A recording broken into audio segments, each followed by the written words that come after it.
tudo bem? Sejam muito bem-vindos a mais uma edição do Tamer 360. O nosso convidado hoje é Armando Lidiac, especialista em ferramentas e meios digitais. Nós conversaremos sobre os bastidores dos eventos online, como tornar um sucesso a sua ação digital. Armando, seja muito bem-vindo. Obrigado, Giba. Obrigado pelo convite. Primeiro, é uma honra estar participando desse Tamer 360 com você.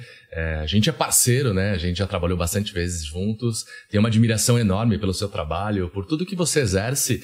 E é muito gostoso poder estar aqui dividindo de uma forma técnica mais tranquila o que está acontecendo, né? As principais mudanças que têm acontecido nos bastidores da produção de vídeo, principalmente de lives, né?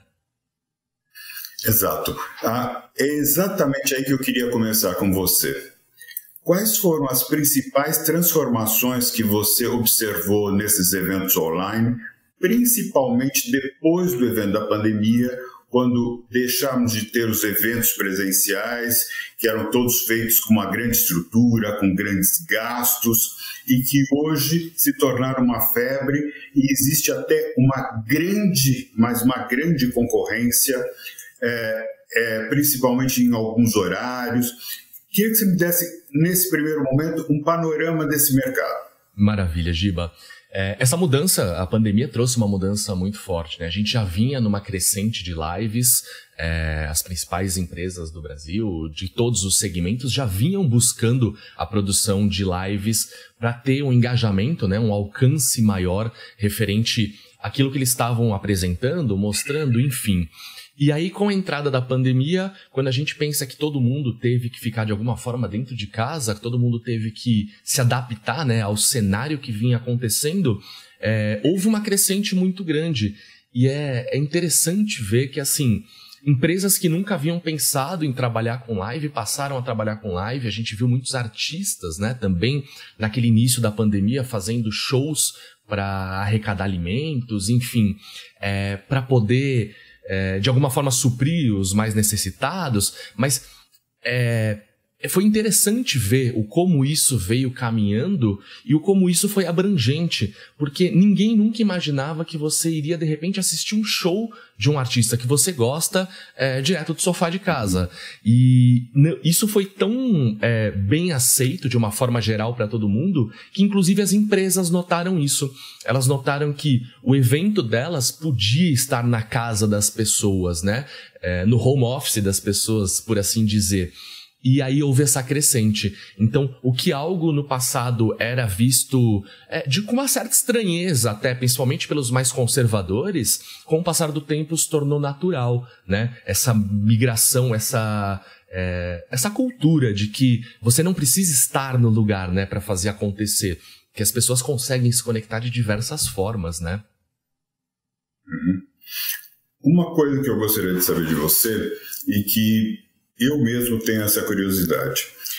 Essas lives acontecem em diversas plataformas, né? Algumas no YouTube, outras no Instagram, no Facebook, no LinkedIn. Eu vejo, vamos supor, os shows acontecem muito no Instagram e no YouTube. Como escolher a melhor plataforma para o seu evento? Qual é o critério que a gente deve usar? É interessante isso, Giba, porque depende muito do evento, né? Quando a gente fala de plataformas abertas, né, Instagram, YouTube, Facebook, o LinkedIn, você tem que lembrar que você está expondo o seu produto, o seu projeto para todo mundo, né? De forma muito aberta. Então, eu acredito que nesse primeiro instante é importante você pensar quem é que vai estar te assistindo. Então, qual que é meu público? Ele é um público restrito, eu tenho que restringir, né, o acesso desse público ou não? Então, lançamento de alguns produtos, por exemplo, eu fiz recentemente o lançamento de um perfume, não vou citar marcas, mas enfim, no qual eles fizeram como se fosse uma coletiva de imprensa para os jornalistas, exclusivo para os jornalistas, com a apresentação desse perfume, com kit de experiência e tudo mais, e esse perfume no dia seguinte já estava rodando por tudo quanto é lugar a campanha publicitária deles. Mas nesse primeiro instante a live deles foi única e exclusivamente para alcançar os formadores de opinião. Então quando você vai pensar o como você vai distribuir isso, você tem que pensar demais o quanto isso que você está apresentando, ele é exclusivo ou não, né? Porque quando a gente pensa em shows, em lives, né? Você até falou na outra pergunta e agora que eu me lembrei, né? Questão de horários e tudo mais, a gente tem diversos horários.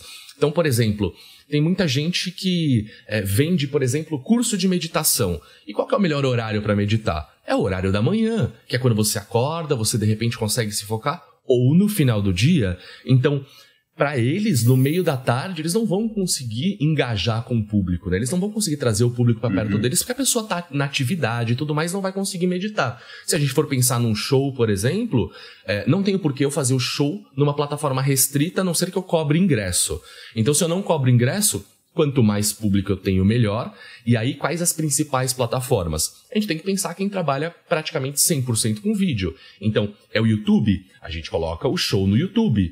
Ah, não, mas eu vou estar falando, de repente, para uma equipe comercial ou para uma fatia de mercado onde as pessoas focam só no profissional. O LinkedIn é uma plataforma que resolve. Então, eu acho que nessa hora é avaliar o que as pessoas daquela plataforma consomem. Então, se você vai fazer uma live de humor, talvez o Instagram seja o melhor lugar, sabe? Então, existem essas nuances que a gente tem que avaliar muito bem com os nossos clientes aonde ele quer chegar. Se ele quer visibilidade, é uma plataforma aberta. Se ele quer exclusividade, aí é uma plataforma fechada. E aí a gente faz esse direcionamento, né? De quais as melhores plataformas para aquilo que ele está oferecendo. Para uma melhor audiência, você diria que é importante você fazer essa live ou esse webinar na plataforma em que você tem maior audiência, ou isso é irrelevante? Então, Giba, eu acho que isso é um pouco irrelevante, tá? Até quando a gente começa a verificar como as próprias marcas, né, estão trabalhando, e quando eu falo as marcas, por exemplo, você não vai ver uma live extensa, de repente, de um instituto dentro do Instagram. Por quê? Porque às vezes esse webinar ele dura 3, 4 horas e a gente tem aquelas restrições que, por exemplo, o Instagram tem. E o Instagram não é a melhor ferramenta, né? Se você pensar que você vai passar 4 horas assistindo, você não vai passar... Poucas pessoas, eu acredito, quando a gente vê os dados, né, do uso das redes sociais, normalmente quando a pessoa está acessando o Instagram, ela está no celular. Dificilmente ela usa no navegador. Já quando ela vai passar, por exemplo, 4 horas dentro de um webinar, ela quer estar confortável, ela quer estar numa cadeira, ela quer estar de frente para o computador. E aí o Instagram talvez não seja a melhor ferramenta. Primeiro porque você vai ter que ficar atualizando, né, esse sinal a cada 1 hora, porque o Instagram... Tudo bem que existem contas que você pode transmitir à vontade, não são todas. Então você precisa atualizar isso. Enfim, talvez uma plataforma ou própria, né? Ou uma plataforma de vídeo mesmo, porque quando a gente pensa na rede social de alguma forma para vídeo, por exemplo, a minha audiência pode ser gigantesca dentro do Instagram. Mas, se eu vou fazer um webinar, de repente eu preciso estar indo para o YouTube, porque o YouTube me dá essa musculatura necessária para que eu consiga reter as pessoas sem quebra de link, com uma conexão muito mais estável. Enfim, eu acho que a gente tem que pensar muito no pré-evento. Eu acho que o pré-evento é mais importante de em qual plataforma eu faço. Porque se eu tiver um pré-evento muito bem estruturado, as pessoas vão estar comigo independente da plataforma que eu tiver, sabe? Você falou em 2 coisas aqui que eu considero bastante importante, eu queria reunir com você. A questão da audiência, né? Normalmente, se a gente vai por volta das 17 horas, abre a sua página, abre o seu Instagram, lá você tem pelo menos 4, 5 lives acontecendo ao mesmo tempo. Existe até um certo, que a gente pode chamar de um congestionamento de lives neste horário. Eu sei que você já falou que, vamos supor, uma meditação, um grupo de meditação, o ideal é você fazer... Eu já conheço pessoas que fazem isso daqui a partir das 5 horas da manhã, que é um horário que você não imagina, mas tem. Os horários alternativos têm sido mais favoráveis para evitar justamente esse congestionamento no final do dia? Olha, Giba, é interessante pensar dessa forma, né? Porque depende muito do assunto, né? A gente tem que lembrar sempre nessa questão do assunto. Eu bato muito nessa tecla por conta disso. É complicado, de repente você vai fazer um webinar de 4 horas com início, de repente, às 18. Pra gente ou pra maior parte das pessoas que estão em grandes capitais e tudo mais, às 18 horas, claro que num cenário mais normal, as pessoas estão no trânsito, né? Se deslocando do trabalho para casa, do trabalho para a faculdade, enfim. Então, eventualmente as lives, os webinars, o horário da tarde normalmente é o mais procurado, né? Os infoprodutores, que tem muito infoprodutor, eles procuram horários chaves, que eles já se acostumaram e que o mercado do infoproduto também se acostumou. Então, normalmente, ou eles estão entrando às 17, ou às 19, ou às 21 horas. E, de uma forma geral, os produtores de conteúdo, né, repórteres, jornalistas, humoristas, buscam estar nesse horário junto com os infoprodutores também, porque eles perceberam que existe uma retenção muito interessante. Eles conseguem reter o público. Eu acho que realmente existe um engarrafamento, vamos chamar assim, de informação e de lives hoje, nesses horários, mas a gente não pode esquecer que quando a gente olha para o melhor horário, né? Então, vamos supor que o melhor horário seja o das 15 horas, né? Ou das 17 horas, que é aquela última hora que o cara tá no trabalho, ele fala, bom, vou ver alguma coisa que vai me acrescentar agora no final do dia e depois disso eu encerro o expediente. Você tem que lembrar também que a sua concorrência é maior, né? É igual a gente pensar na TV aberta, né? Por que a TV aberta existe uma concorrência por alguns horários? Por exemplo, agora a gente vê que os canais eles estão mudando os horários de programação, então os repórteres, por exemplo, né, os telejornais, eles entram em horários diferentes para que não exista essa concorrência direta. Claro que existem as preferências, existem os canais de notícia 24 horas, mas se a gente for pensar que existe um horário certo, um horário mágico, eu não acredito nisso, tá? Eu acredito que você talvez buscar fora desse horário, você consiga engajar melhor, porque a sua concorrência vai ser menor, sabe? Perfeito. Agora, nessa questão ainda da audiência, como é que você avalia a questão da divulgação do pré-evento? Quer dizer, normalmente as pessoas começam isso com 10 dias, depois fazem uma divulgação faltando 2 dias, um dia antes e no próprio dia do evento. Essa é a programação ideal? Existe um modelo? Legal, Giba. Eu não acredito que exista um modelo pré-formatado, tá? Eu acredito muito que tudo que a equipe de marketing, de publicidade tem feito, tem funcionado bastante. Claro que dependendo do porte do evento, dos participantes desse evento, quanto antes começa uma divulgação, melhor. Mas a gente não pode esquecer que nós, como seres humanos, somos imediatistas, né? Então a gente quer tudo para ontem. E quando a gente pensa numa programação de evento com talvez 15 dias de antecedência, 20 dias de antecedência, você pode esfriar, né? Então não existe um número mágico, né? Não existe um cenário ideal. O cenário ideal é que você alcance o seu público, né? Que o seu público saiba que o seu evento vai acontecer e que, por isso, as equipes de marketing, de publicidade estão muito antenadas nessa parte de funil, né? Como o pessoal chama muito, topo de funil, fundo de funil, enfim. Eu não conheço os termos todos exatos, mas que você começa, né, a trazer as pessoas, e normalmente as pessoas que já estão lá na parte de baixo já são as pessoas que vão te acompanhar, independente se você avisar ela tipo 1 hora antes do evento. Então, o importante, acho que nessa parte da divulgação hoje, é entender muito bem quem é o público e como esse público ele deseja estar no seu evento, né?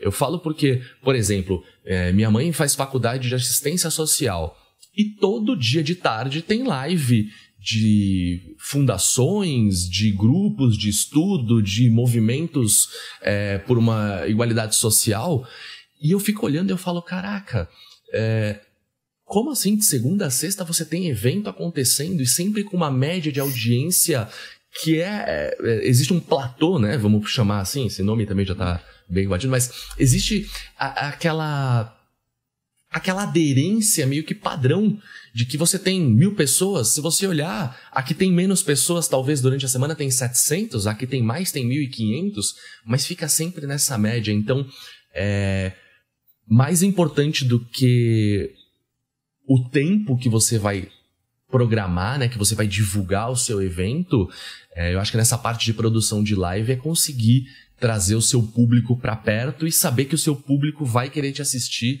nem que seja às 5 da manhã, né? O clube das 5 da manhã, das pessoas que acordam às 5 da manhã para ter aquele gás, para ter um lifestyle. Tem tudo isso que eu acho que a gente tem que pensar quando a gente organiza uma live, né, Giba? E a questão do tempo? Você tocou nessa questão agora e eu me recordei, quer dizer, existe um tempo ideal? Quer dizer, olha, não faça uma entrevista com mais de meia hora, não faça uma live com mais de uma hora. Olha, um webinar com 1h15 está mais do que bom. Existe algum parâmetro que as pessoas possam seguir? Giba, também é complicado a gente pensar nisso, né? Por exemplo, a gente viu no começo da pandemia as lives dos músicos, né? Eles tocando, bebendo, se divertindo, interagindo com o pessoal. Tivemos quebras de recordes de live, né? Tanto em quantidade de público quanto em horas transmitidas. Então, claro que num show, quem gosta de show, quanto mais melhor, né? Se deixar, fica de bis até amanhã. Agora, quando a gente pensa num evento corporativo, quando a gente pensa num webinar, a gente tem que pensar em estruturar hoje um evento online da mesma forma que um evento presencial. Então, quando a gente pensa que o evento presencial, muitas vezes, às vezes a pessoa se desloca, né, para estar no local, para poder acompanhar palestras e ter um network e tudo mais, a gente vê que as grandes feiras, elas têm durações de o dia inteiro. Tem assunto para o dia inteiro? Se tem assunto para o dia inteiro, tudo bem, não tem por que não ser feito dessa forma. E quando a gente pensa em lives, você como jornalista, melhor do que eu, sabe me dizer quando uma entrevista começa a render ou quando ela não começa a render, você fala, opa, tá na hora de começar a amarrar aqui para ir para um desfecho, para ir para um fechamento, porque não tá legal. É claro que o gosto do eu quero mais, né? Poxa, podia ter falado mais. É uma coisa que a gente vê muito, o Jô Soares fazia isso, né, no programa dele, e que isso pode ser trazido para o nosso mundo hoje. Então, uma entrevista que, de repente, tá dando audiência, deixa o pessoal com gosto de quero mais, deixa com aquela ideia de nós vamos voltar a ter essa conversa, nós vamos voltar a ter uma entrevista, enfim. Mas a gente não pode esquecer também que o ser humano, ele é padrão, então ele não vai conseguir ficar, às vezes, 3 horas, 4 horas com uma atenção plena na frente do computador, ainda mais na frente do computador. Então, hoje, quando a gente pensa em live, webinars também, para live eu não deixaria passar de 1 hora, tá, Giba? Não é regra. Se for passar de 1 hora, que você tenha um público muito nichado, que você tenha certeza que a sua audiência ela está com você, se você tiver 1 ou 10 horas ali presente. Mas quando você fala, de repente, de uma entrevista, de repente, de um lançamento de produto, eu às vezes acredito que o menos é mais mesmo, sabe? Perfeito. Uma outra coisa que me chama a atenção, olhando agora para o lado da produção. De que maneira as pessoas devem se preparar antes da live? Eu estou falando de coisas assim bastante simples. O cenário que vai atrás de você para que não chame mais atenção do que a sua própria presença ou na sua fala, né? A iluminação, a qualidade da sua internet. Quais são as suas recomendações ao produzir um evento desse? Maravilha, Giba. As pessoas podem até estar estranhando, né? Eu com esse fone desse tamanho, mas esse talvez um dos cuidados que eu sempre recomendo para as pessoas, né? Então, cheque seu equipamento, né? Cheque a sua câmera, cheque o seu microfone, o seu fone, o seu microfone. Garanta que você tenha uma boa iluminação. Se você está num horário onde você tem aquela perda de luz natural do fim de tarde, a gente sempre recomenda as pessoas fazerem de frente para uma janela, porque você tem uma luz natural, ela sempre ajuda. Mas as pessoas às vezes se esquecem que o dia vai escurecer, e se essa live ficar um pouco mais extensa, você vai perder luz. Eu já vi isso acontecer diversas vezes. Então, tenha uma luz de apoio, mesmo que você esteja de frente para uma janela, conte com uma luz de apoio. Eu tenho aqui luzes de apoio, lógico, para que eu fique confortável. teste sempre sua internet. Se você tem opção de dispositivos, né? Existem plataformas que você pode entrar tanto com o celular, quanto com o notebook, quanto com o tablet, quanto com o desktop. O que garante uma melhor qualidade? Sempre.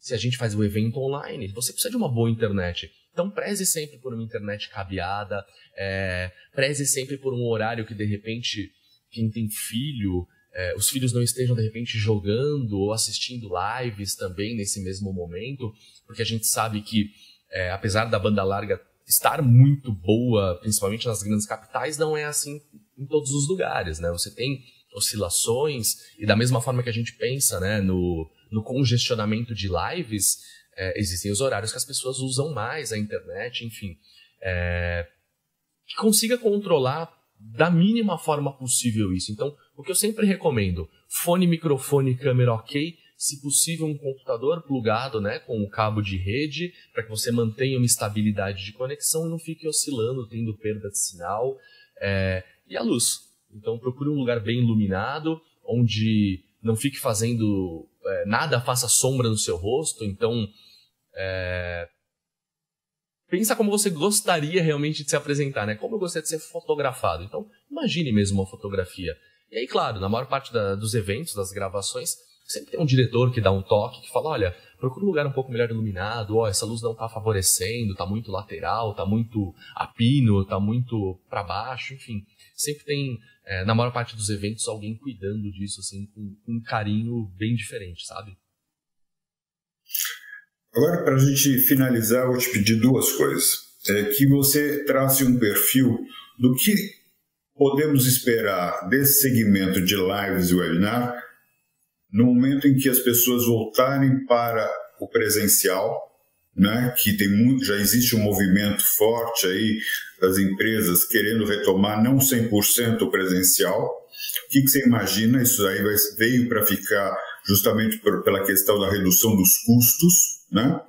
E também vou pedir para você deixar aqui o seu contato para que outras pessoas que estejam interessadas em fazer uma boa live, um bom webinar, possam contratá-lo.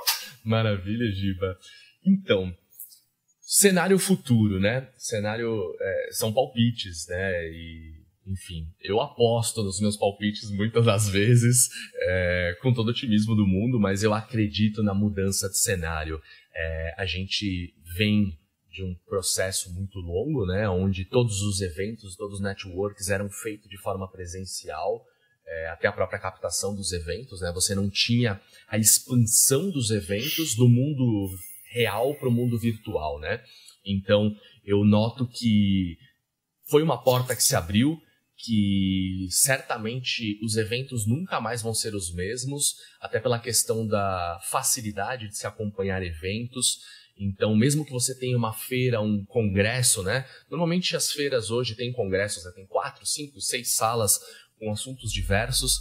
Então, eu acredito que vai sair só do físico, né? Quando voltar a ter eventos, enfim, as pessoas estarem perto uma das outras, vai existir essa opção de ter uma escalabilidade melhor. Então, eu acredito que as pessoas, os próprios produtores de evento, estão entendendo que esse cenário é um cenário real, que com o advento da tecnologia, chegada de 5G e tudo mais, você não terá só os participantes, a plateia de forma virtual, mas os participantes, os palestrantes, enfim. Eu acredito no mundo híbrido, Giba. A partir de agora, tudo vai ser híbrido, né? Então, se você vai dar uma palestra num evento presencial agora de tarde, mas de noite você tem um outro evento em outro lugar do país que seja, você consegue participar dos dois eventos, seja um presencial e outro de forma híbrida, né? Outro de forma online, onde podem ter pessoas na plateia presencialmente fazendo pergunta, microfone rodando e fazendo pergunta para a pessoa que está lá do outro lado, coisas que não eram muito habituais antes da pandemia. Então eu vejo que o cenário está se transformando, ele está caminhando para isso, e que nas duas pontas, tanto dos produtores quanto do público, isso vai mudar bastante, e isso vai, com certeza, trazer mais audiência para todos os eventos, vamos dizer assim. Quando eu falo em audiência, é presença, seja física ou seja virtual. Então, A gente pensando em São Paulo, se a gente pensar num Transamérica Expo, 5 mil pessoas, é um evento que está estourado. Quando você pensa 5 mil pessoas online, é um evento ok, vamos pensar assim. Porque a gente está acostumado a ver números muito mais expressivos, de 20, 30, 40 mil. A gente vê o mercado do esportes, por exemplo, crescendo demais. Então, você tem 30 mil pessoas assistindo um jogo eletrônico hoje, e já existia também antes da pandemia. Então, pensar que um evento de sucesso com 5 mil pessoas presencial e 20 mil pessoas online, então isso dá uma visão muito diferente para os próprios eventos, né? E eu aposto nisso, Giba. Eu aposto que o cenário vai ser esse, de que os eventos vão acontecer, de que talvez você mesmo dentro de um evento, você vai pegar o seu celular enquanto você for almoçar e estiver acontecendo, ou você deu fome, quer tomar um café, enfim, quer fazer qualquer coisa, e a plenária está acontecendo, você vai pegar o seu celular e vai continuar assistindo o evento que você está ali, mas enquanto você toma o seu café de forma despreocupada, porque a tecnologia que já existia, mas que foi reinventada, redescoberta e mostrada para todo mundo, com a pandemia ela veio para ficar. Então eu acredito demais nisso. Eu sou Armando Lidiak, da Image Studio, então é só procurar, principalmente no Instagram, em Image Studio. Eu tô lá, precisou de live, precisou de gravações, do que precisar, assessoria. Tô aí junto com a Thunder, junto com todo mundo que precisar, para fazer o seu evento chegar, seja de forma física ou de forma remota. A nossa ideia é sempre se comunicar, né, Giba? Muito obrigado, Armando, e até a próxima, viu? Eu que agradeço, Giba. Um abraço.